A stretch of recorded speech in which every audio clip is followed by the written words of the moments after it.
HarperCollins presents The Boy from Baghdad, My Journey from Waziriyah to Westminster by Nadhim Zahawi. Read by Nadhim Zahawi. To my beautiful wife Lana, a woman was the first with whom I fell in love and desired to live with and talk to. It is she who was the first one whom I desired to be next to and help. A woman is the remedy of youth, the beauty of nature, the splendor of life, the garment of pure spring at its purple smiling flowers, and is the poetry which makes men sing. Jamil Sidqi al-Zahawi. Preface. Even before it started, the evening of the 1st of February 2011 looked set to be a pretty important one. I'd spent the previous decade as the chief executive of YouGov and had handed over my keys to the building in order to become a Member of Parliament for Stratford-on-Avon in the 2010 election. FaceTime with the Prime Minister was a rarity for any new backbencher, but after a mix-up with his wife's diary, David Cameron had found himself stuck at home on babysitting duty one night and decided to use the time to get to know a few of the new recruits. I must have done something right because at 4 p.m. that day, I got a call to say I was one of them. I put on my best suit and prepared to sell myself to my new boss. I'd spent 15 odd years waiting to become a Member of Parliament, but had never really imagined how heavily my earliest steps might influence later ones. I was not to know that less than 10 months in, I'd be faced with the first real test of my moral compass, or that the conversation that night would ensure I stayed pinned to the back benches for the next 7 years.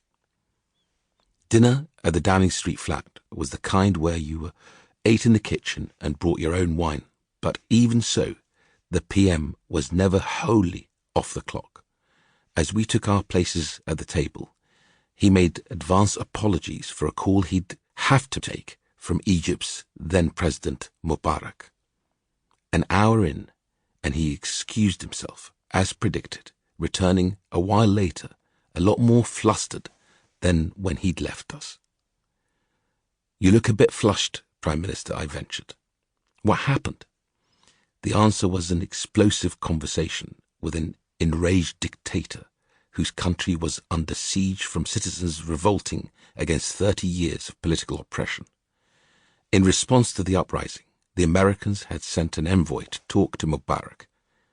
Mubarak had assured the envoy that he'd not only announce reforms, but that he wouldn't contest the election results in the autumn either. It was good news all round. It wasn't until the envoy was about to board a plane back to the United States that Mubarak revealed the changes he'd promised wouldn't be coming until September. Cairo was burning. By September, there'd be nothing left to reform. His concessions weren't going to appease anyone. In the hours leading up to our dinner, it was agreed that the British Prime Minister would pick up the baton and call Mubarak himself to squeeze from both sides, hence the interruption to our meal that night. With diplomatic niceties out of the way, the PM pressed Mubarak to reform immediately, not kick the can down the road and hope the problem would go away. His suggestion was met with a sufficiently long silence for Cameron to think the line had been cut, which made Mubarak's response even more disarming when it did come. "Prime Minister," he bawled loud enough for Dave to have to hold the phone away from his ear. "You don't understand. Your people are good people. These people are terrible people." At least, that explained the colour of the PM's face when he returned to the table. A week or so later, and Mubarak was gone. But my dinner that evening served as a reminder that when your values are challenged, you have to be ready to stand up for what you believe in, no matter how loud or intimidating the voice of your opponent. It was a lesson that would stand me in good stead, and much sooner than I might have expected. As we sat around Dave's big kitchen table, the conversation inevitably turned to his forthcoming legislative programme. While I may have been a novice MP, I was already 43 years old, with more than Sample complete. Ready to continue?